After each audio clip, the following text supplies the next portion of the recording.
Well, we're now in the public section of our beating crime delivery board meeting, and we've had the closed section where we've been able to discuss some very pertinent issues around how the force are delivering the policing crime plan and on the public's priority as well. So we're going to go straight in and ask for how the map that the force are have in place in terms of how they're delivering the policing crime plan so far, the activities overall. Can you give us an update on that, Trevor? Yeah, so it's an update of what we're going to do in order that we can structure updates to this meeting in a way that covers the main thrust and themes of your police and crime plan. So there's loads of good work going on across the force that directly contributes to the plan that you've set, Commissioner. So at the moment we're going through a mapping exercise, almost in a similar way to how we approached our recent HMRC inspection, where we look at all the activity that we're doing and we categorise that against your plan. And obviously if there's a gap, then we will take steps to fill that. And equally, maybe when you review your plan, if we think there's a load of other activity that's contributing to another important theme, that we might ask you to consider that. So that work will be ongoing between now and the next meeting, which will then allow us potentially to come back and look at specific areas of your plan, which I'd suggest you might want to focus your meeting on, so that we can then kind of give a more comprehensive update against a particular area, and then we can sequence that going forward, so that we can give comprehensive updates rather than potentially moving around the plan. So that certainly gives us an opportunity to kind of go down the line of a more thematic approach, and it kind of aligns that with the policing crime plan. So I think the policing crime panel, they're going to be doing the same thing as well? They are indeed. Good. Yes. Okay, so we're all going to be in step. Yes. Excellent. Okay, that's good. And then if we move on to 10.1, can we have an overview of the community policing model and establishment as well, please? Yeah. So I'm going to take this one, share, Okay. and I'll try and cover off some of the bits that I think are key. So you've got a paper in front of you. I'm going to go straight to the summary of the community policing model, which shows that the overall model for community policing is budgeted for around 162 officers and PCSOs, and that includes not only the hubs, but hate crime, rural crime team, community cohesion team, and the community enforcement team. The paper centralises around the hubs, which are the biggest elements of that. So of the 162, 134 of those people relate to the community hubs. As you will see, in our hubs, we currently have 10 less officers than what we should be having. So we've got an establishment of 67, we've got an actual of 57. We've got new recruits joining the team on the 4th of January. We expect 5 to come in on the 4th of January, and we expect another 3 pretty soon after that. In addition to that, and it's an important point to note, is the move for our specials means that we've now got community specials operating. And if we look at the months of September and October, in essence, the number of hours that we've had specials doing community work is roughly around 3 PCs, the equivalent of 3 PCs a month. So whilst there's a reduction or a vacancy level in the PCs, we've actually got specials filling some of that work for us. I think then in terms of the paper itself, around the other aspects, there's talks around, the paper details some of the work we're doing with our neighbourhoods in terms of familiarity with the public and trying to establish some of those relationships to make sure that we can start understanding better the community priorities. And some of that work links into the work that your office is doing around trying to automate that process. And we're picking up with a meeting with your office next week just to see how we can link into that automation, because I think that's a really important part. However, what we don't want to lose is the visibility and the familiarity with the people that are actually providing that information. So I think there's a two-pronged approach we can adopt for that. And then secondly, you will see that we've got some policing activity examples highlighted on the paper. The focus this month has been on Luton. Last month we focused on Bedford. This month Luton. Next month it will be Central Beds, and we'll do that on a rotating basis at each meeting, so you can see. I think the key bit around this is problem solving is the key area, the community policing, understanding the problems and then working with partners to try and address those. And other than that, Chair, happily take any questions unless the Dep wants to cover anything else. There's two things, Chair, if I could just. Sure, One sure. is Bill said new recruits are going in now on the 4th of January. Just want to clarify for the public, they're not kind of out of training school new recruits. We just mean they're new into community team, Right. but they're experienced officers who've got the right skill set to go in there. Okay. And I guess the other bit I just want to highlight is we've launched our social media academy now, which is focusing on our community team. So this is putting those officers through specific training, which for each cohort, there's 11 of them, effectively get over a period of 6 months an enhanced skill set in the use of social media. And we know that's a really important way of connecting with the public. So we've got a combination of comms officers and expertise alongside individuals who use that really effectively already. So I think with an increasing number of community officers, with their increased not just presence and ability to be doing problem solving, but also to share with the public using effective social media engagement what they're doing, and that'll be a real positive move for our communities. I mean, it's been really good actually when I've seen the amount of social media traffic and activity from some of the community teams when they've been out and about, and it's really good to see them put themselves out there, because I think it's really important when they actually go out of their way to not only be proactive in their communities, but also let the public know what they have been doing, but more importantly, the outcome they're achieving as well.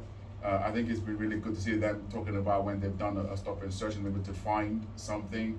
I've been really good to see them being there when they've been emptying as part of the Opceptor operation, where they've been able to get some of the knives out of the bins, and they're putting out a positive message out there. And I think I saw a video of the educational diversion team the other day. Really good activity in schools, especially. One thing I've got to thank them for that level of engagement, and it's increasing, it's more visible, and when a councillor actually recognizes that they're now seeing more police officers out and about in their community, I think that probably suggests that something is going in the right direction. So let's have more of that, please.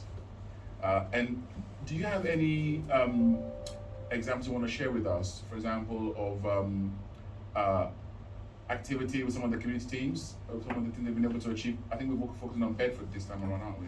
So I think, last time, you've got the examples there, but the last time we focused on what we do in Bedford, and we gave the Tavistock Road example. Yes. And I think your question to us was, well, we do some of that in Luton. Yes. So I think, Phil, we've got a couple of examples here of what we're doing in Luton.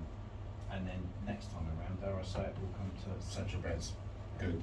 Because I think one of the things is that some people do believe that all the policing activity in Bedfordshire only occurs in Luton and in Bedford. So it'll be good to debunk that myth at our next meeting when we get some of the case studies from Central Beds. So what do you have for Luton this time around? So Luton's around Op Foresight, which is specifically around George Street and Bute Street, which the issues have pretty much been around street drinking, begging, and antisocial behaviour and drug dealing. And we've also got an Operation Stead, which is linked to street drinking as well. We've had about 229 calls since the 1st of July around ASB related calls. What we're trying to do with the partners, the Town Centre Intervention Group, is liaise with them, work with them in terms of alternative services that are available to us. We're conducting high visible patrols in those areas, trying to get a bit more of their analytical data, so we've got the evidence behind some of our actions, and then working with our partners to look at that data.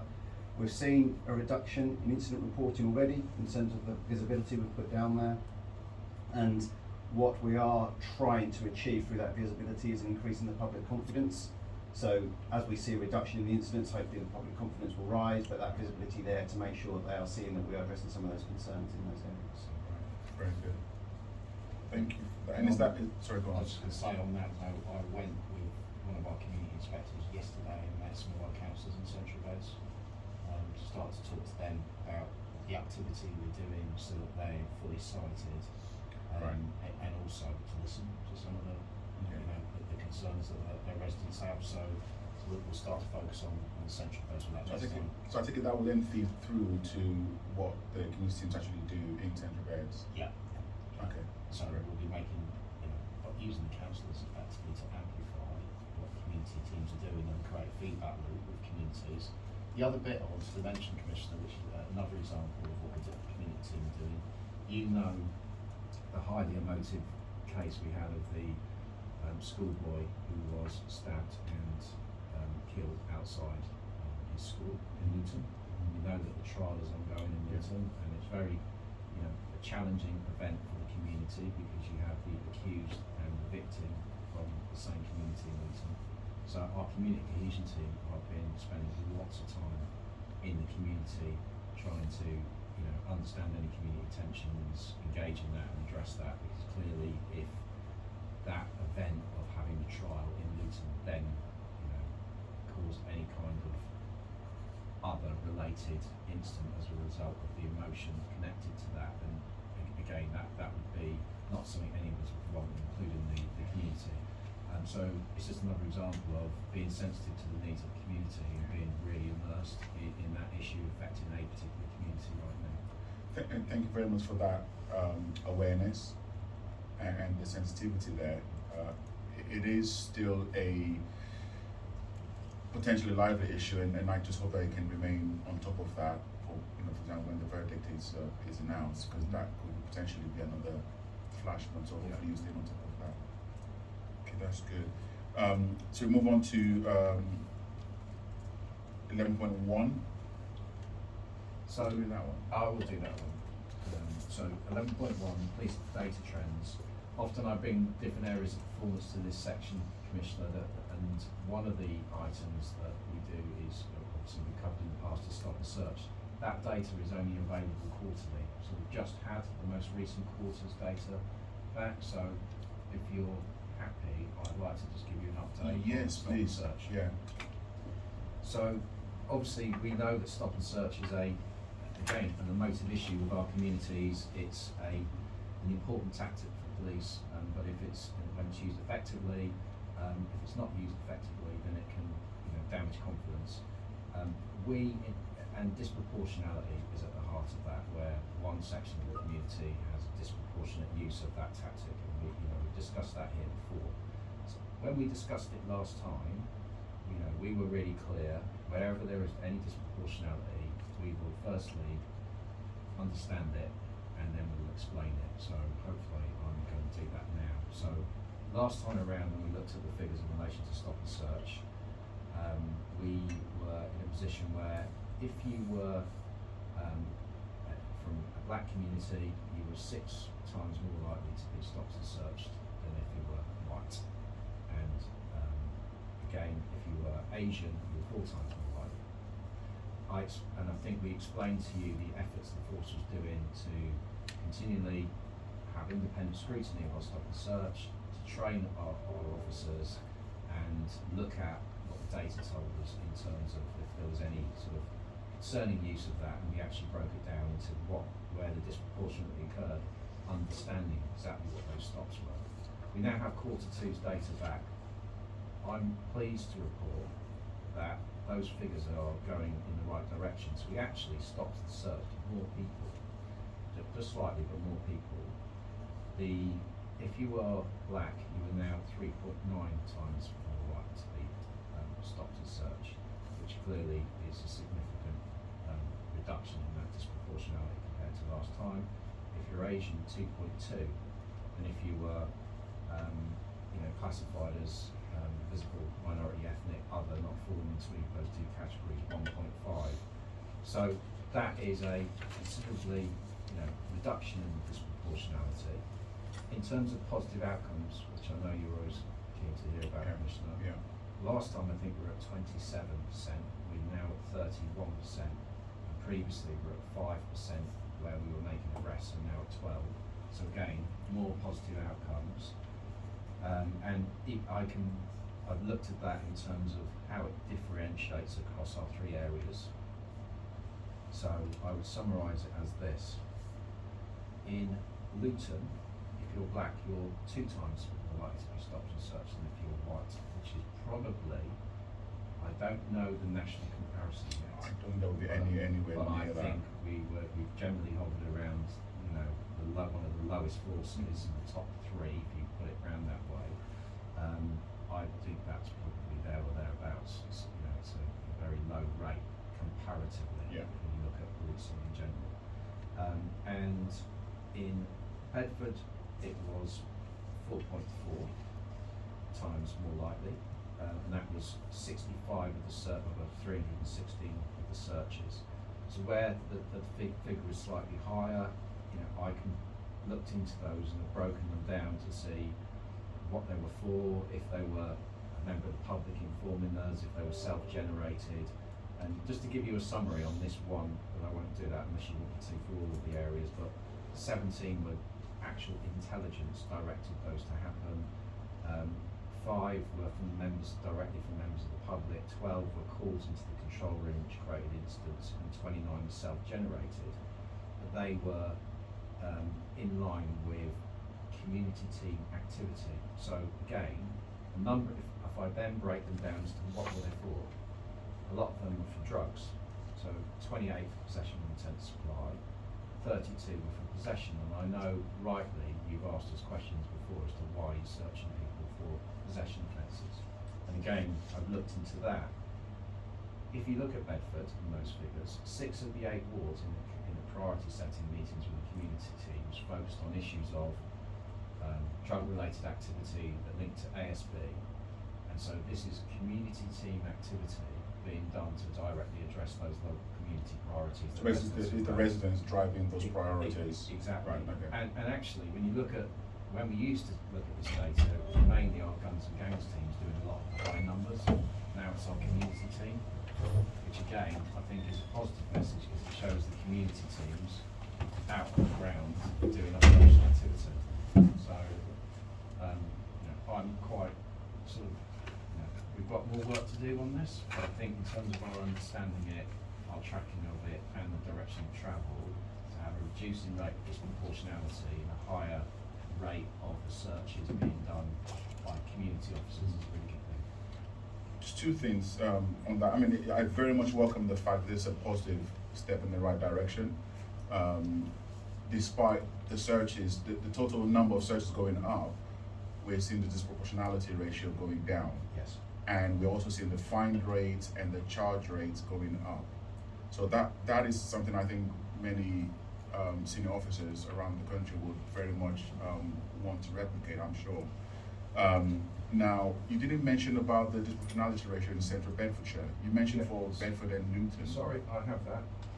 So, in central, it's 4.3, but that only related to 12 searches. Okay, but the disproportionality ratio, last time I heard it was in double figures. Yeah. Yeah, so it's and the searches were a similar number. 18. Yeah. Oh wow. So that's a massive reduction. Yeah. How's that? Well, in percentage terms, it's a massive Yeah, I mean, reduction. in Number numbers, terms, it's not yeah. much different. But I mean, in terms of the drop from 11%, to 4%, now did you say? Yeah, it's because it'll be contingent on the number of searches we're doing on one population groups. Yeah. So, and then the percentage difference can look quite substantial and the proportion will look quite substantial, but the difference can be between 11 and 18 and in terms of the minority searches. So I'm kind of keen to explore, I mean, how the force has been able to achieve that overall.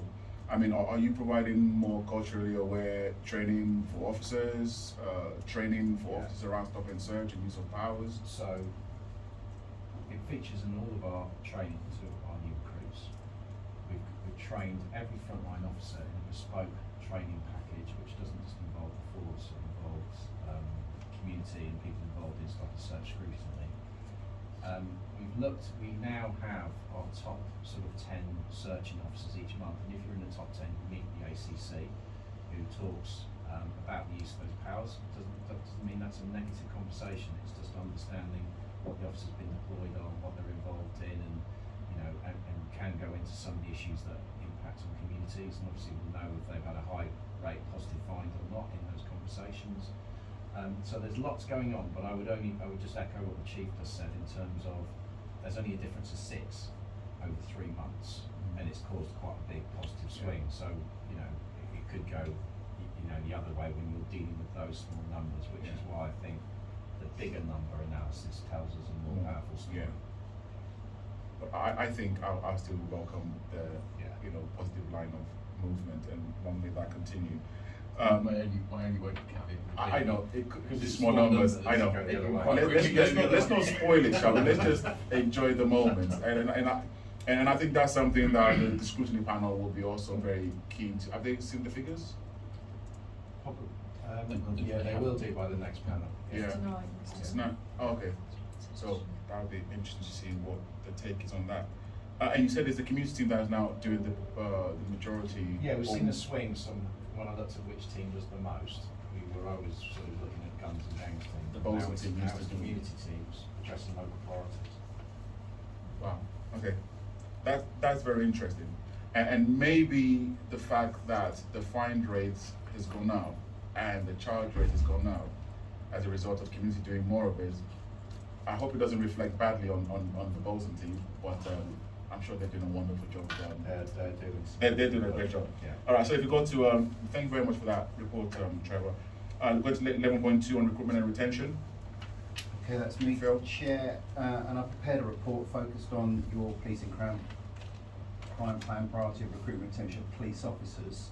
But I will touch on PCSOs as that needs to be a priority in your plan around community-based policing. So as at the 31st of October this year, the force had 1,382 police officers against a target of 1,384 by the end of the financial year. So in essence, we're too short against the end of year target after 7 months, which is a positive place for the force to be. With the intakes that we've got remaining, we expect ourselves to be around 47 more officers than we target by the end of the year. And what that does is it allows us to be ahead of the curve for next financial year when we expect an increased target of a further 72 officers, approximately. That's not been confirmed, but that's what we're working on. So it means that against that target for next year of 72, we're already 46 up on that. So we only need to recruit a further 26, which puts us in a really good place. I think it's worth just mentioning around our first PEQF, which is the new training regime for our student officers. We ran one in October. We had 13 new recruits against a target of 19. Now, obviously, that's less than the target, but we did have a number of alternative methods of joining the police open. So we still had IPRDP plus, we still had ADCP, which is a detective program, and we are seeing nationally that where they have only one option, which is the new PEQF, that those targets are being met. So we've got some encouragement, they are being met. So we've got some encouragement that when it goes live for us 1st of July, we are fairly confident that we'll be able to fill our cohorts. In terms of retention, turnover at the moment is running about 8.6% for police officers. The national average is 5.5%, so we are above national average. And I guess if we look at our drive to bring that down in line with your policing crime plan, if we were to get close to the average, that would mean 40 less officers leaving each year. So that roughly for every 1% reduction we make on that attrition rate, we are losing 13 less officers a year. So that's something that obviously we need to focus on as an organisation, and hopefully with some of the informal conversations you've had with us, you can see that we are doing some work around that. We had a recent focus group with some of those people, those student officers, and what's very clear to us is that they are struggling with obtaining their MVQ qualification, which is their professional qualification. They need to be a police officer, alongside the demand of the work that they've got to do as a police officer. So we're just looking at that to see how we can actually bridge that gap between allowing them to focus on their MVQ to become a police officer, as well as helping us with some of the demand. But what we are seeing is people are feeling that pressure, which is mostly having an impact on the attrition rate. And we are going to reach out to the National Lead on Police Uplift, just to see if they can come do a peer review of what we are doing in Bedfordshire Police around retention. just to see if there's anything out there nationally that we're not doing that we could take on, and also get that independent viewpoint, which will feed into that report we promised you in January. And then just on PCSOs, we are seeing an increase in the number of PCSOs becoming regulars, regular officers, which is a positive, Yeah. because it's a routine, but also it means that we have to try and recover that in terms of the number of intakes we're doing around PCSOs. The remaining this financial year, we're currently slightly over, so we've got an establishment of 53, and for the intake for October, we're currently at 55. We've got another intake in January where we expect us to end the year with around 56 PCSOs against a target of 53. So again, exceeding that target, but I do have that bit of caution in there around PCSOs looking to become regulars. Right. There's another 4 intakes, so we just need to keep an eye on that as we go through. And then the only other thing I was going to mention, Chair, is the focus around gender and ethnicity. As you'll be aware, they're the key national focus for police uplift. And if we look at where we are in terms of the new recruits in October, in terms of officers, we had 13 new starters. 4 of those were from or classified as BAME, if I can use that term for this meeting. So that's a 30% BAME headcount, and we had 5 females, so that's 38% of that intake were females. The national average around females is, apologies, my machine is just, there it is 32%, and we are running as a force at around 38%. So on females, we're above average. But there is still that drive to increase that level of gender uplift in females in the force. And in terms of ethnicity, 7.6% is the national average, and we're currently running at 9.9%. So whilst we're above the national average, we've still got some work to do to represent our own communities. And as you're aware, some of that work is being done in force around that positive action work in the communities. And Chair, I think at this stage that's all I was going to mention, and happily take any questions. Yeah, I mean, those are all quite positive, and also I want to thank you for coming back with the figures in terms of the implications of a percentage increase in retention. I know I did ask you about the last time, so thank you for doing some good work on that. I remember, you see, very good, and it's quite staggering, you know. And so I mean, it kind of reminds us why this is an important piece for us. Now, in terms of the recruitment bit, what proportion of the ethnic minorities joining are from the Black, African and Caribbean communities? Do you have a number for that? I haven't got the precise figure, but what I will tell you is that the majority of people joining from Black, Asian and minority ethnic communities are Asian. Right. We are not seeing a high level of interest around Black officers joining. Is that including applications or people actually getting through after applying? Applications are lower for Black compared to Asian backgrounds. I don't think there's a disparity too much between once they've applied, Right. but it's actually the attraction In the part in the first first place. place. Yeah. We've now got 2 positive action officers that are working with the community, and they are targeting certain areas of our community to try and increase that attraction around joining Bedfordshire Police. That answers my next question. The national rate, I don't have the local numbers to hand, but they're very similar to the national ones for us. The national rate has gone from 1.3 at the start of the uplift for Black officers to 1.7 now. But again, that's very small numbers in there, and we're quite similar in terms of the overall representation. I mean, I certainly recognise the challenge, and I thank you for your continued effort on trying to deal with that. On the issue, again, on the recruitment, do you think the fact that we've got so many students, which is, I mean, a welcome thing, I think it's 340 now? 326 now, some of them have graduated. Oh, right, of course. Yeah. It changes almost every other Almost week. every Last day, time I because heard it was some about leave. 330, 340.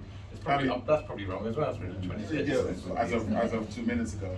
I mean, does that create any Yeah, I'm sure it creates opportunities, but what challenges does it create for us from an operational point of view, if any? So it creates lots of challenges for us, not least around the retention piece, and that's why to some extent we stand as a bit of an outlier nationally with the rate of retention that we have. We know that when people come into policing, they're more likely to leave in their first 3 years. So by having a higher proportion of your workforce of student officers, that means we are likely to have a higher turnover rate. It also creates. Shall I explain it in a different way? No, go ahead. Okay, Go ahead. that's fine. I was just you're looking a little bit puzzled. No, I'm fine. Okay, Trust me. that's It's fine. no more load. So it creates other challenges then for us in terms of organisationally, how we can accommodate those significant numbers within the organisation. Because when people join policing, they have a traditional concept of what they think policing is, and that's what they want to do, and that's generally centred around response. Now, with such a volume of 326 student officers, we clearly can't accommodate those all in response, and some of the pressure points that we have in the organisation are outside of response. So we need to try and cycle them through there, but that also then potentially feeds into the retention piece, because we know where we're located geographically, there's a very easy draw to the Metropolitan Police where they get a higher salary, even down the road in Hertfordshire they get a higher salary because of the South East allowance. And those forces can accommodate them in the locations where they want to work. So they say, well, if you're not going to put me on response, I'll leave and I'll go to the Met. And that creates some difficulty around the retention piece in that respect as well. So there's two elements to that in retention. Clearly there's an experience piece for us, and then there's lots of challenges around that. It is great, and I talk to people about, 10 years ago I had different problems, and now people assume because I'm not going through austerity I don't have problems. Yes. Well, they're much nicer problems, but they're still problems, problems.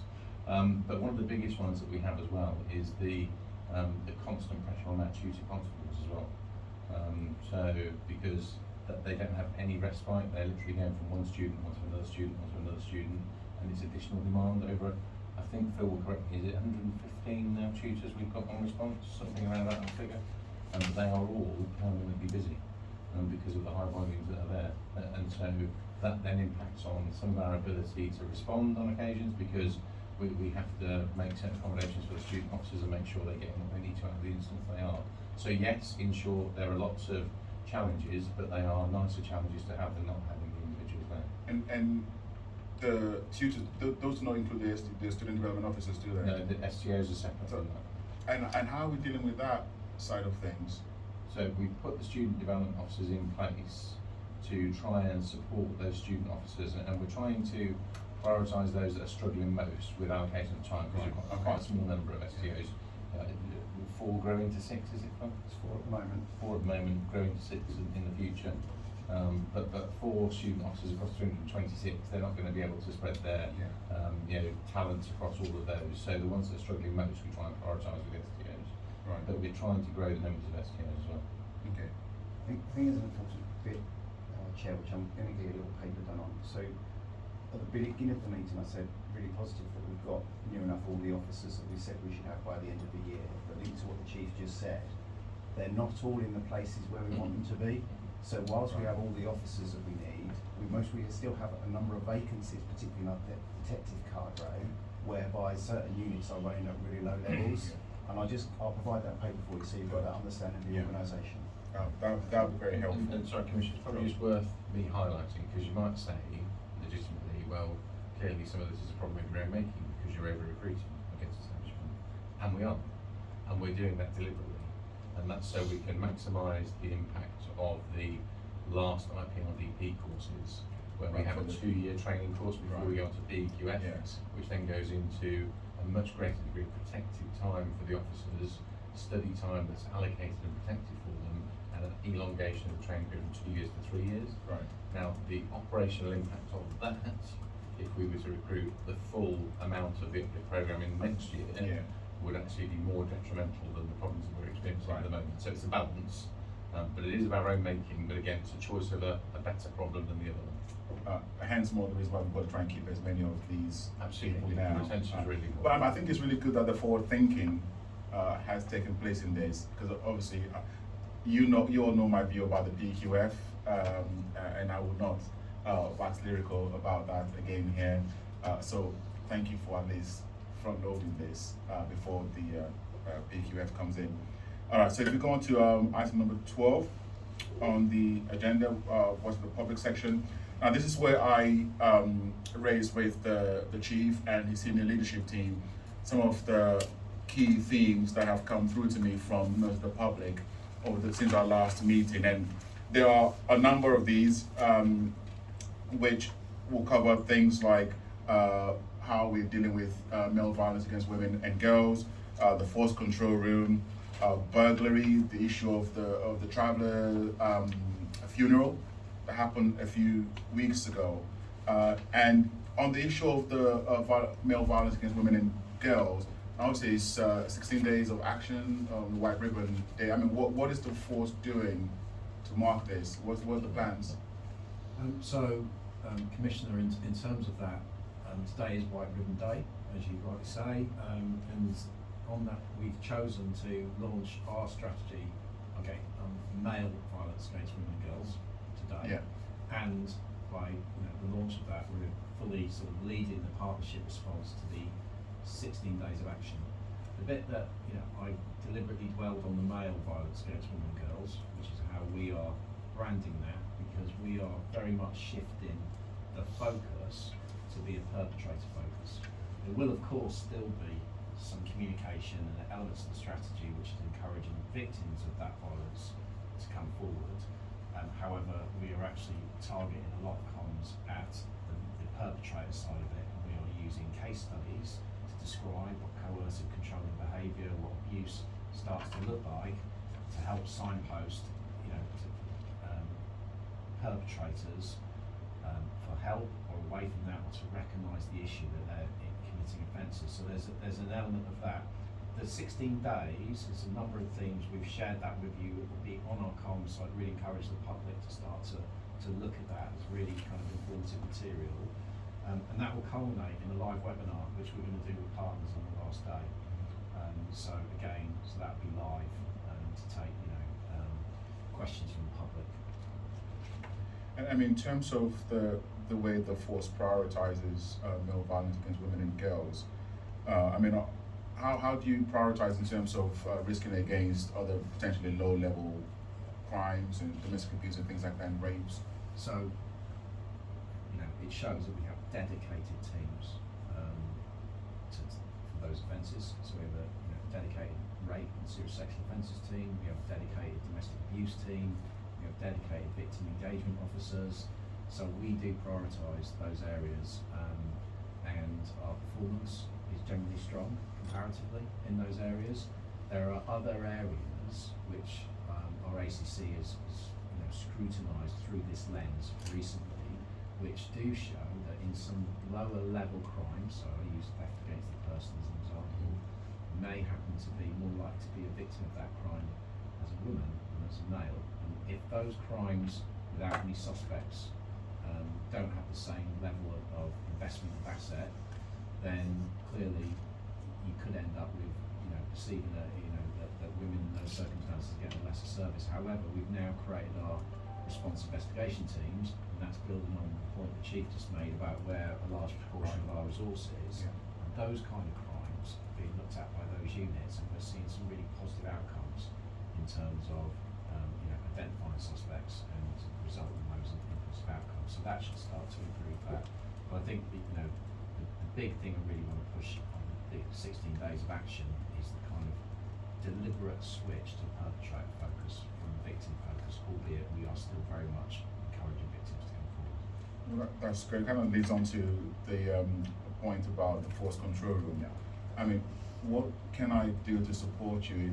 Now, the FCC is a key area for the force, for the public as a point of contact.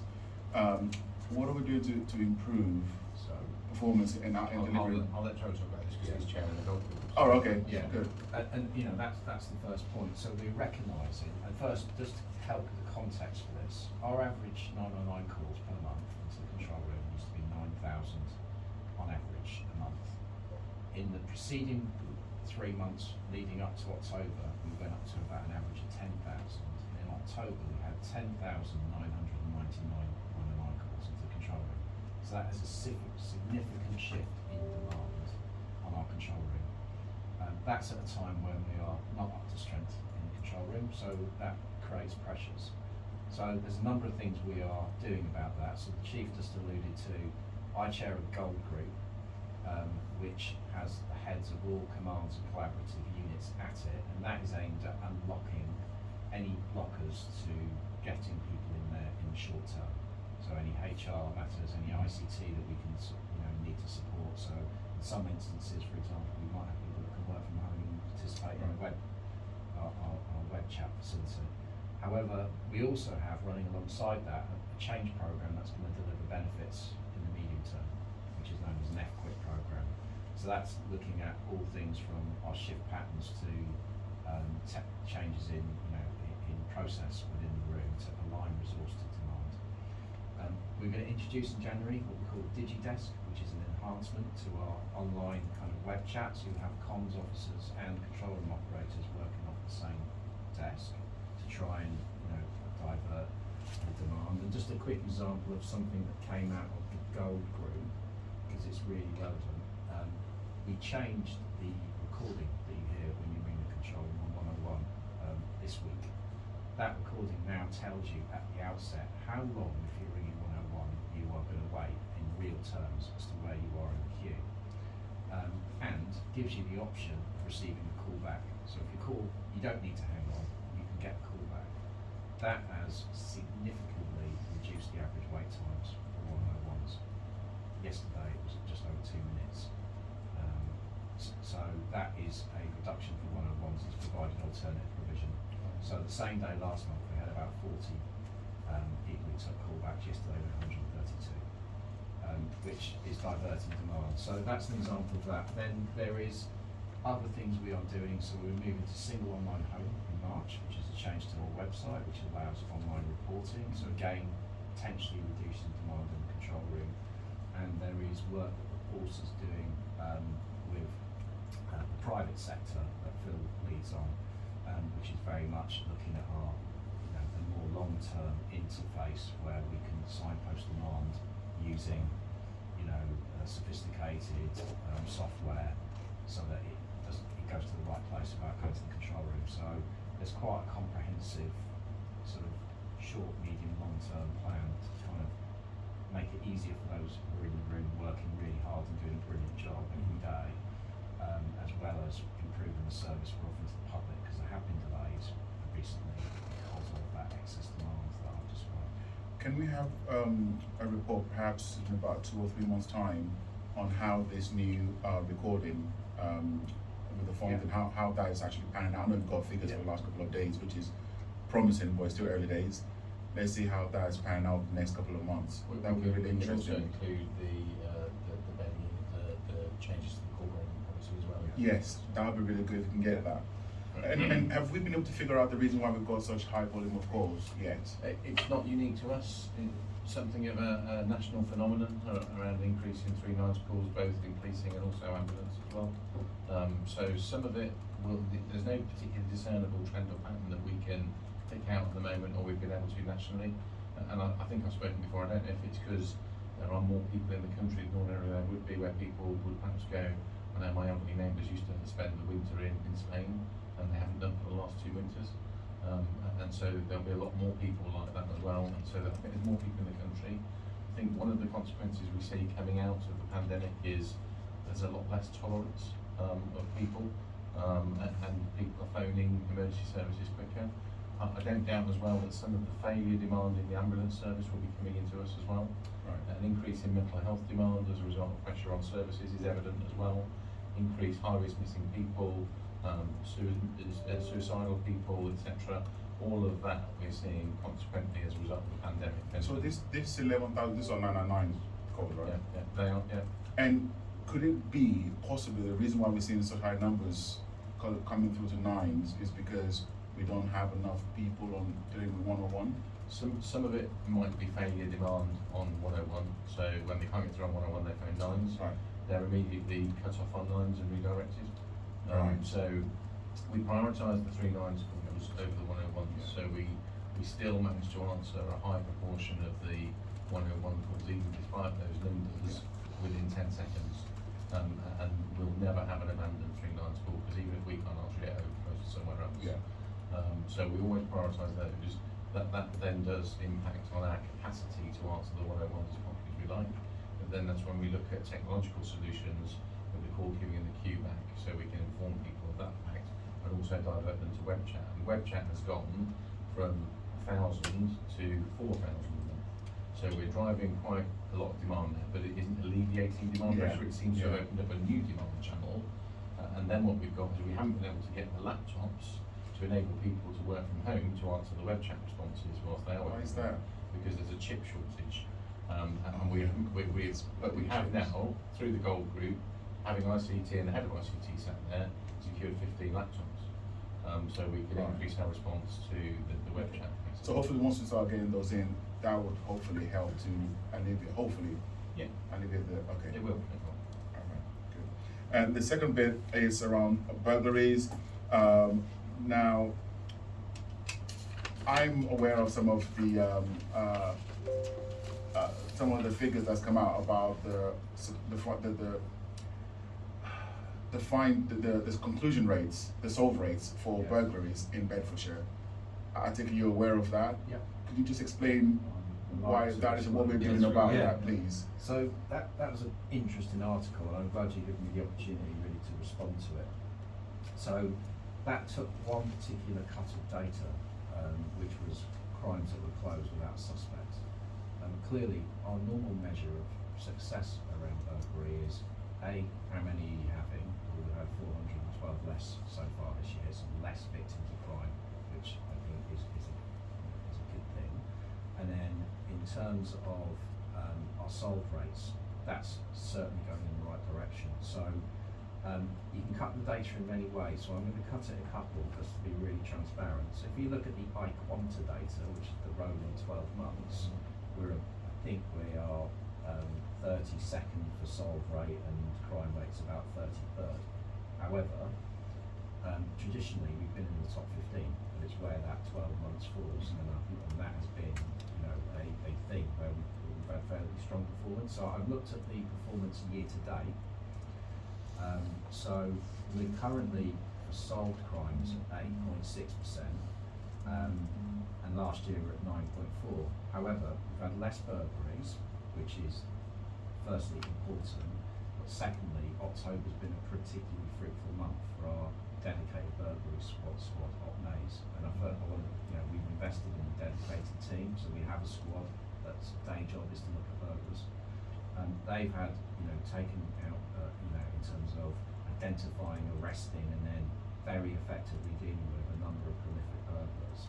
So they've secured, in one case, stopped a crime series of 12 crimes that were immediately linked, and 33 charges came out the back of that. And in the last 2 weeks, I think we've got a total of 44 charges. So if you look at that period, that's about 50% solved rate. And when you add that into the numbers I gave you earlier, I think we will be about 13.4% solved rate, which will be back up the top end of forces in the country. Because obviously, you sustain a number of burglaries, you then start to investigate it, then you start to go get people in and start to deal with them the way I've just described, and that ebbs and flows on different months. So I'd really be keen to come back and give you an update Please. next time where we are with burglary, because Yeah. that article, as I say, took one cut of data and it didn't do the force justice in terms of its service it's providing to the residents of Bedfordshire.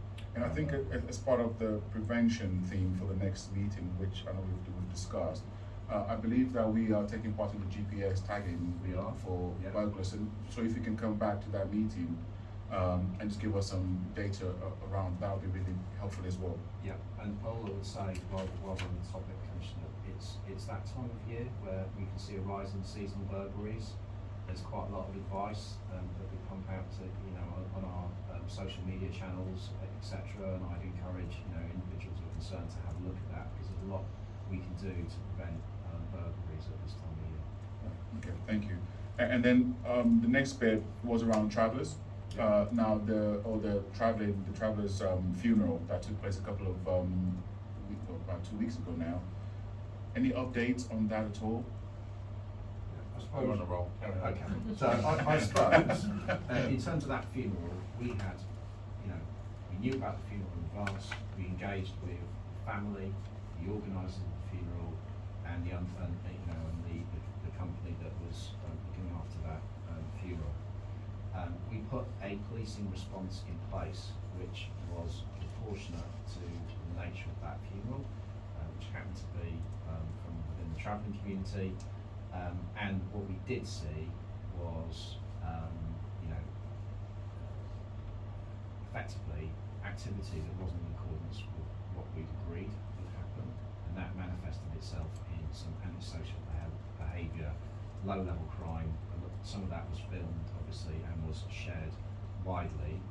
So I understand why you raise it. That being said, there was a policing operation around that ensured that there was kind of to prevent any kind of harm to the wider public and to allow that funeral to take place. Nevertheless, offences happened, and we've been able to gather evidence against that, and we are now in the process of investigating that, and there will be, further kind of enforcement in relation to that, those offences that occurred in due course. All right. And the last thing I wanted to ask you, I've read a couple of the articles that come out about comms team lately, and they point out the fact that some of the intel that they used in apprehending some criminals have come from members of the public, which we all want to encourage, because obviously when the public engages with policing on investigations, I'd imagine the success rate is just that much higher. Do we have anything in place for actually recognising members of the public when they support Bedfordshire Police? Yes, we do. So we haven't been able to do the award ceremonies that we ordinarily would because of COVID, and we're still in those COVID restrictions, but we do award ceremonies that involve both police and the public at those as well. And those would traditionally be Chief Constable commendations. We've got a number stacked and lined up for as soon as we come out, we'll get the public in and recognise their contribution. So that's all in train. Oh. But we also, can I just come in there? Yeah, yeah. So we also, when we know as well that members of the public have done outstanding acts of bravery, then we would also put them forward for awards, like we would with our own officers. So, we put our officers forward for bravery awards, and actually, Deputy Chief Constable Rodenhouse is going to the National Bravery Awards in December for our officers. Also, members of the public, we put forward a member of the public for a humane award as well for helping save somebody's life, which we will always do. So every time somebody comes to us with a really good news story, and it's normally the sergeants on the ground or police staff members of the control will come forward and say, actually this member of the public's gone beyond and above and beyond. So we put them forward for, and the most recent one that we've put forward is an individual who was a delivery driver for a local supermarket. He was nearing the end of his shift when he came across a woman and a man having a violent domestic. There were other members of the public that were walking past.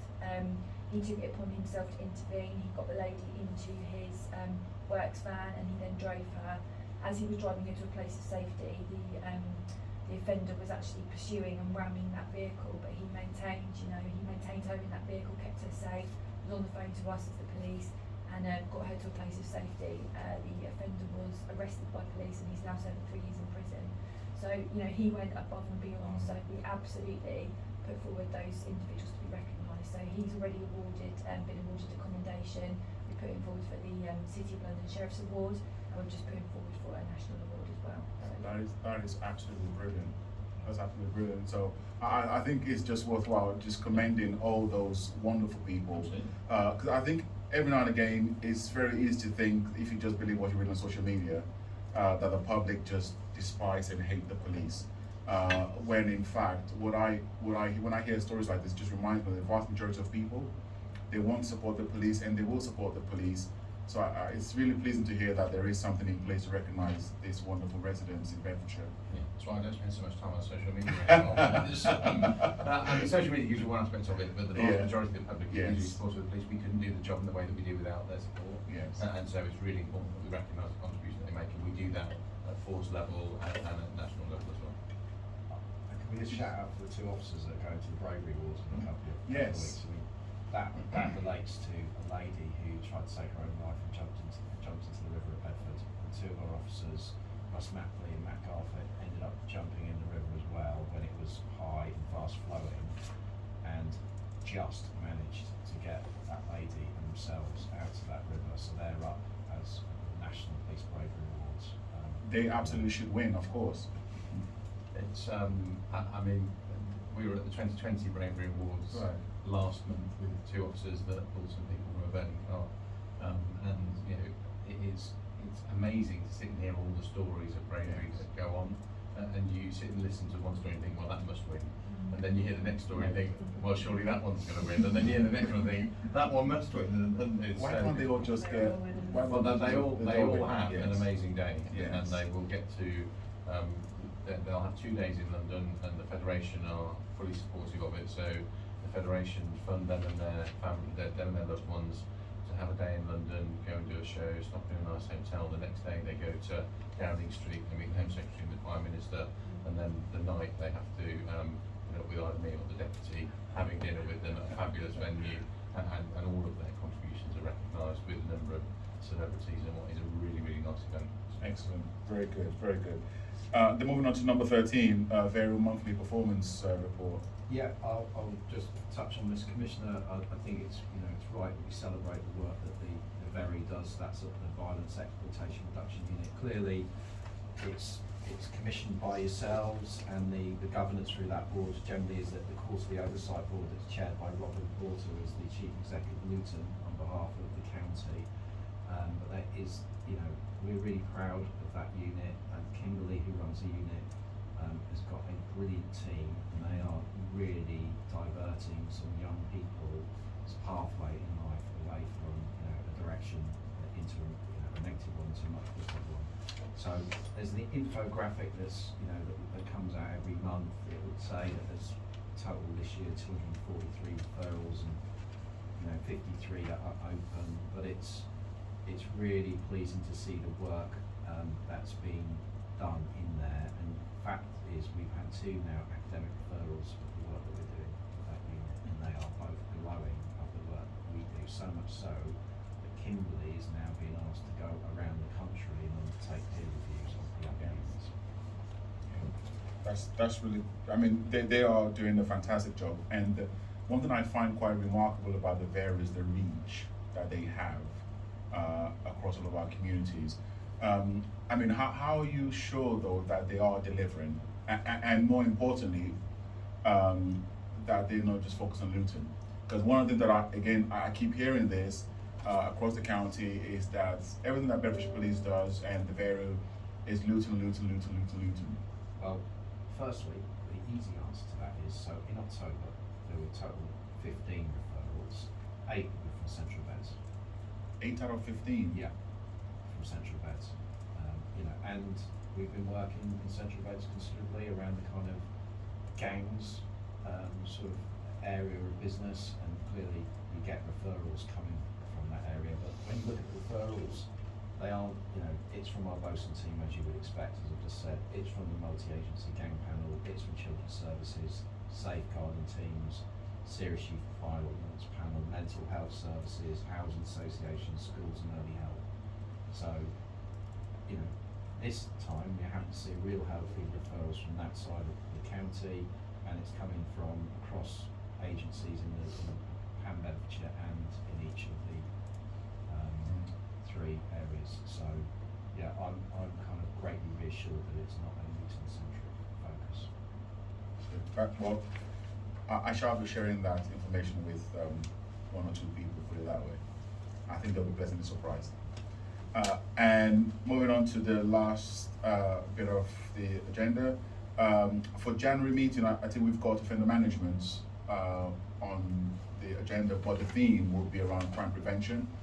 Hence, we've been talking about the GPS tags and other prevention measures that we've got going on in line. Because obviously, prevention is a central part of the policing crime plan, and I think whilst we've got the pressures on our officers, it will also be a good thing for us to talk about what we're doing to actually minimize the pressures and the demands on the officers in the first place. So, yeah, I look forward to seeing you all next month again. Thank you. Excellent. Thank you very much.